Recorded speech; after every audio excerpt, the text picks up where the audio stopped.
Hello hi ನಮಸ್ಕಾರ, welcome to the channel. ಈವ್ನಿಂಗಿಂದ vlog ಶುರು ಮಾಡ್ತಾ ಇದ್ದೀನಿ.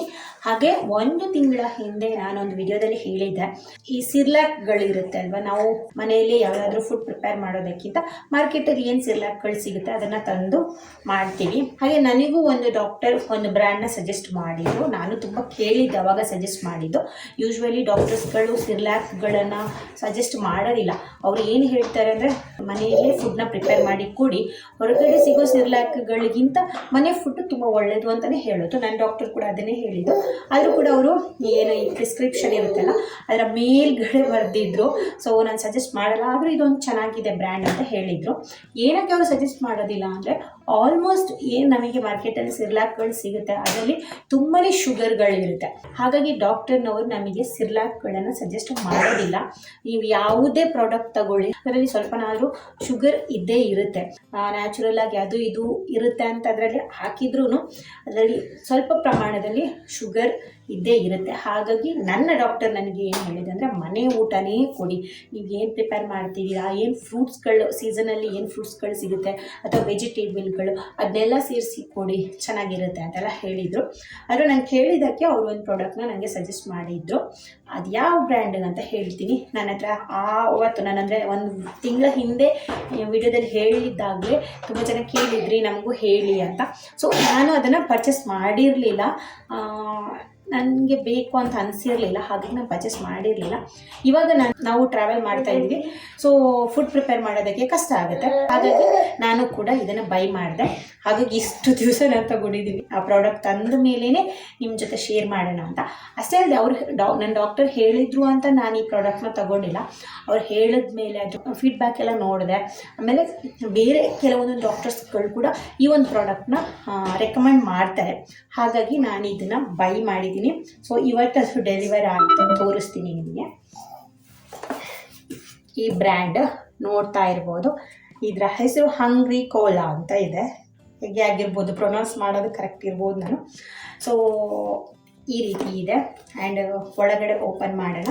ಆ್ಯಂಡ್ ಹೆಂಗಪ್ಪ ಎಲ್ಲಿ ಕತ್ರಿ ತಗೊಂಡ್ಬಾ, ಕತ್ರಿ ತಗೊಂಡ್ಬಾ. ಅವ್ನು ಅವಾಗ ದಿನ ವೆಯ್ಟ್ ಮಾಡ್ತಾ ಇದ್ದೀನಿ ಓಪನ್ ಮಾಡೋಣ ಅಂತ. ಹಿಂಗಿದೆ.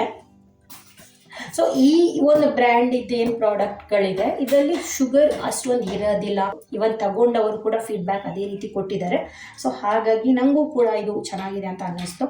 ಆ್ಯಂಡ್ ಇನ್ನೊಂದು ಹೇಳಬೇಕಂದ್ರೆ, ಹತ್ತಿರ ಮೆಡಿಕಲಲ್ಲಿ ಅಪೋಲೋದಲ್ಲಿ ಆಗಿರ್ಬೋದು, ಮೆಡಿಪ್ಲಸ್ ಇಲ್ಲೆಲ್ಲ ಕೇಳಿದಲ್ಲಿ ಎಲ್ಲೂ ಇರಲಿಲ್ಲ. ಇದು ಅದಾದಮೇಲೆ ಅಮೆಝಾನಲ್ಲಿ ತರಿಸಿದ್ದು. ಅಮೆಝಾನಲ್ಲಿ ಮಾತ್ರ ಅವೈಲೇಬಲ್ ಇರ್ತಿದ್ದು.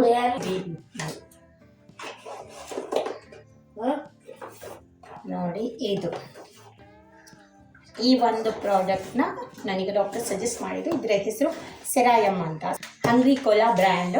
ನಾನು ತುಂಬ ತಗೊಳ್ಳೋದಕ್ಕೆ ಹೋಗಿಲ್ಲ. ಇದು ಜಸ್ಟ್ 200 ಗ್ರಾಮ್. ಇದಕ್ಕೆ ಎಷ್ಟು ಪ್ರೈಸ್ ಅಂದರೆ 295 295 200 ಗ್ರಾಮ್ ಅಷ್ಟೇ ಇರೋದು. ಆ್ಯಂಡ್ ಇದಕ್ಕಿಂತ ಜಾಸ್ತಿನೂ ಬರುತ್ತೆ. ಹಾಗೆ ಇದರಲ್ಲಿ ಸ್ಪ್ರೌಟೆಡ್ ರಾಗಿ ಆ್ಯಂಡ್ ಬನಾನಾ ಇದೆ. ಈ ಥರ ಬೇರೆ ಬೇರೆ ಇಂಗ್ರೀಡಿಯೆಂಟ್ ಹಾಕಿ ಮಾಡಿರುವಂತಹ ಏನು ಬಾಕ್ಸ್ ಸಿಗುತ್ತೆ.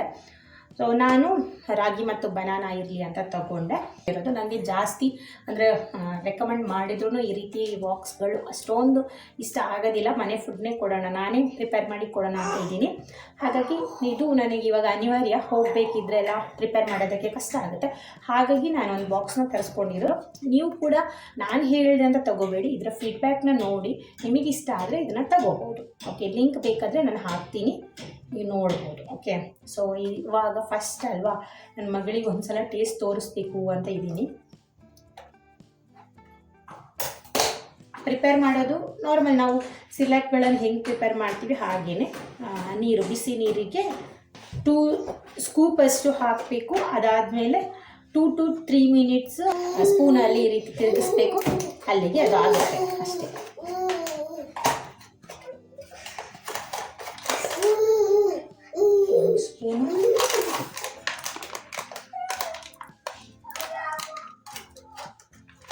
ನೋಡಿ, ನಾನು ಇಷ್ಟೇ ಮಾಡಿದ್ದು, ಬರೀ 1 ಸ್ಕೂಪಷ್ಟು ಮಾಡಿದ್ದೀನಿ. ಸೇಮ್ ಟು ಸೇಮ್ ನಮ್ಮ ರಾಗಿ ಸರಿ ಮಾಡ್ತೀವಲ್ಲ ಅದೇ ರೀತಿ ಇದೆ. ಒಂದು ಸ್ವಲ್ಪ ಸ್ವೀಟು ಇಲ್ಲ, ಏನೂ ಇಲ್ಲ. ಇದರಲ್ಲಿ ಬನಾನಾ ಮಿಕ್ಸ್ ಆಗಿದ್ರೂ ಆ ಸ್ವೀಟು ಇಲ್ಲ. ಸಪ್ಪೆ ಆಗೇ ಇದೆ. ನನಗೆ ಸೇಮ್ ಮನೆಯಲ್ಲಿ ನಾನು ಯಾವ ರೀತಿ ಸರಿ ಮಾಡ್ತೀನಿ ಅದೇ ರೀತಿ ಟೇಸ್ಟ್ ಕೊಡ್ತಾ ಇದೆ. ಹಾಗಾಗಿ ಇದನ್ನು ಟ್ರಸ್ಟ್ ಮಾಡ್ಬೋದು ಅಂತ ಅನಿಸುತ್ತೆ.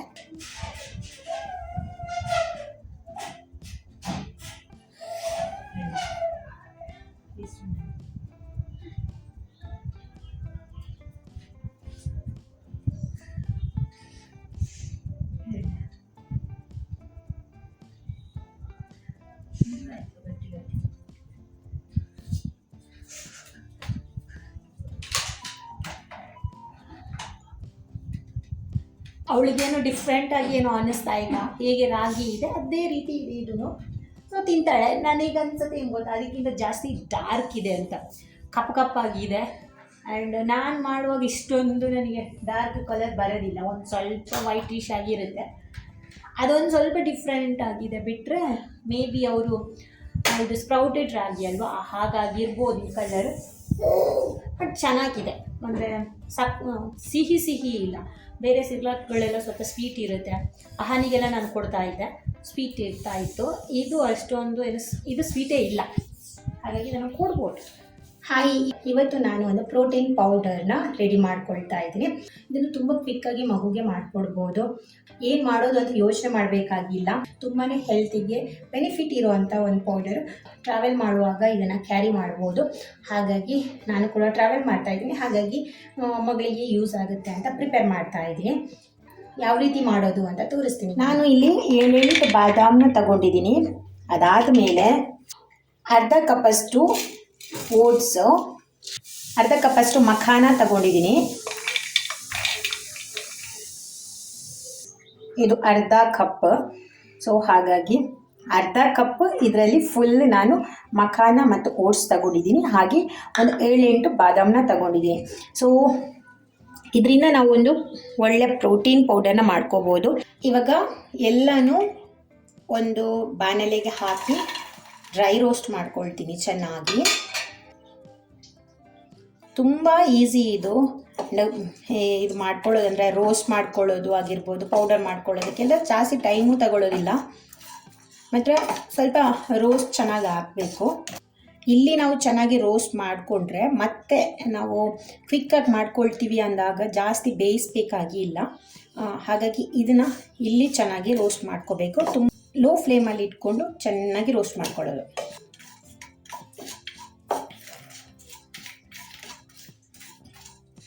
ಇದು ಚೆನ್ನಾಗಿ ರೋಸ್ಟ್ ಆಯಿತು. ಇದನ್ನು ಇವಾಗ ಪೌಡರ್ ಮಾಡ್ಕೊಳ್ಳೋದು.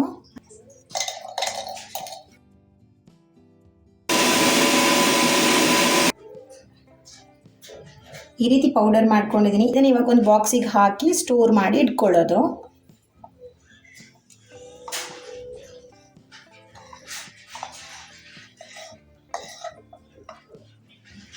ಸೊ ಇಷ್ಟು ಒಂದೊಂದು ಸ್ಪೂನಷ್ಟು ತಗೊಂಡು ಸಂಜೆ ಹೊತ್ತು ಅಥವಾ ಬೆಳಗಿನ ಹೊತ್ತು ಕೂಡ ಇದನ್ನು ಮಾಡ್ಕೊಳ್ಬೋದು. ಯಾವುದಾದ್ರೂ ನಿಮ್ಮ ಮಗು ಇಷ್ಟಪಡುವಂಥ ಫ್ರೂಟ್ಸ್ ಜೊತೆ ಸೇರಿಸ್ಕೊಂಡು ಮಾಡಿಕೊಡ್ಬೋದು.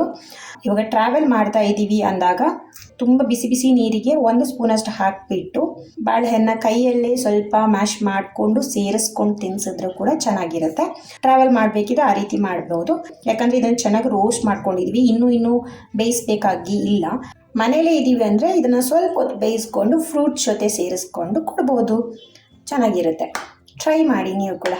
ನೋಡಿದ್ರಲ್ವಾ, ತುಂಬಾ ಈಸಿಯಾಗಿದೆ, ಕ್ವಿಕ್ಕಾಗಿ ಮಾಡ್ಕೋಬೋದು. ನಾನಿಷ್ಟು ಮಾಡಿದ್ದೀನಿ. ನನ್ನ ನೆಕ್ಸ್ಟ್ ಬರುವಂಥ ವೀಡಿಯೋದಲ್ಲಿ ಕೂಡ ತೋರಿಸ್ತೀನಿ ನಾನು ಯಾವ ರೀತಿ ಮಗಳಿಗೆ ಕೊಡ್ತೀನಿ ಅಂತ. ಹಾಗೆ ಇವತ್ತಿನ ವಿಡಿಯೋ ಇಷ್ಟೇ. ಹೋಪ್ ಈ ವಿಡಿಯೋ ನಿಮಗೆ ಇಷ್ಟ ಆಗಿದೆ ಅಂತ ಅಂದ್ಕೊಳ್ತೀನಿ. ಇಷ್ಟ ಆದರೆ ಪ್ಲೀಸ್ ಚಾನೆಲ್ಗೆ ಸಬ್ಸ್ಕ್ರೈಬ್ ಮಾಡ್ಕೊಳ್ಳಿ ಆ್ಯಂಡ್ ಈ ವಿಡಿಯೋಗೊಂದು ಲೈಕ್ ಕೊಡಿ. ಹಾಗೆ ಕಮೆಂಟ್ಗಳನ್ನು ಕೂಡ ಮಾಡಿ ಚಾನಲ್ಗೆ ಸಪೋರ್ಟ್ ಮಾಡಿ. ಮುಂದಿನ ವಿಡಿಯೋದಲ್ಲಿ ಸಿಗ್ತೀನಿ. ಅಲ್ಲಿ ತನಕ ಟೇಕ್ ಕೇರ್, ಬಾಯ್.